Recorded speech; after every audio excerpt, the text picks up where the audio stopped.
Welcome to the Parsha Perspective.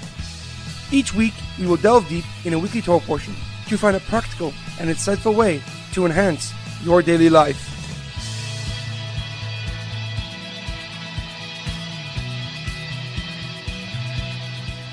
Thank you for tuning in. My name is Shalom Yamini. Each week, we will look into the weekly Torah portion to find inspiration that will complement your daily life and intensify your connection to God. This week's Parsha Perspective is being sponsored by the Hess family in honor of the holiday of Pesach. May Hashem bless the entire family with success, health, and prosperity.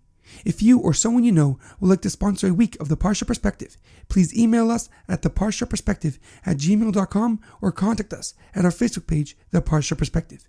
This week's Torah portion is Parshas Kedoshim. We begin with the statement, Kedoshim tiyu, ki kadosh ani Hashem Elokeichem. You shall be holy, for I, the Lord, your God, am holy. This is followed by a list of many commandments, including the Mitzvah of charity, equality before the law, Shabbos, morality, honesty in business, respect for one's parents, and the sacredness of life. We also have one of the most famous commandments in the entire Torah, V'ahavta l'reacha kamecha, to love your fellow as yourself, which according to Rabbi Akiva is the cardinal principle of the entire Torah. However, a question comes to mind. What does it mean to be holy, for God is holy? Does this mean we must meditate daily or seek to feel at peace with nature?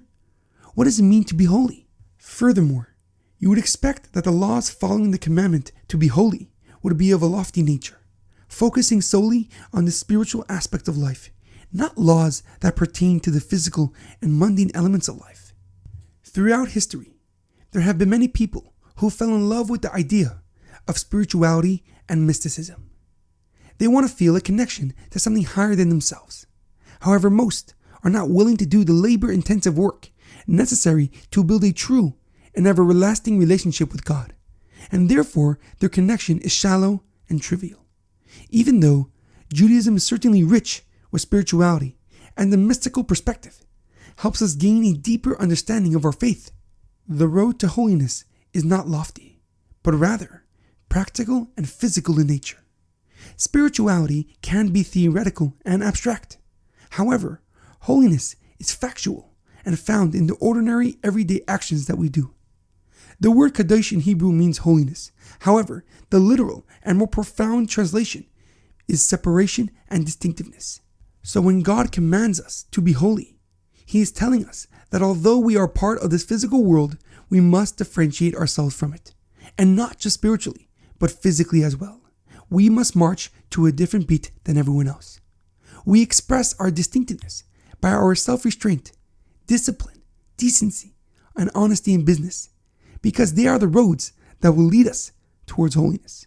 And this is why, in the same Parsha that Hashem commands us to be holy and to keep the Shabbos, also warns us not to lie, to pay our employees on time, and not to gossip, for this is the road to true holiness.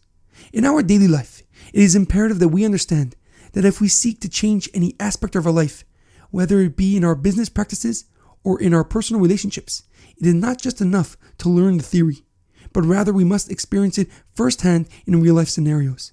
Because not only will you be able to discern where change is needed most, but it would also test your conviction and determination, and to help the change become permanent, and will lead you closer to accomplishing your goals and dreams. There's a famous quote that I once heard. Experience is the best teacher. First, it tests us, and then it teaches us, and those lessons can be forever. Have a great weekend and good Shabbos.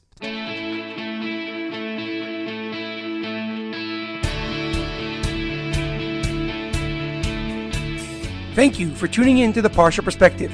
Check out our website, theparshaperspective.com. Send thoughts and comments to theparshaperspective@gmail.com. Till next time, thanks for listening.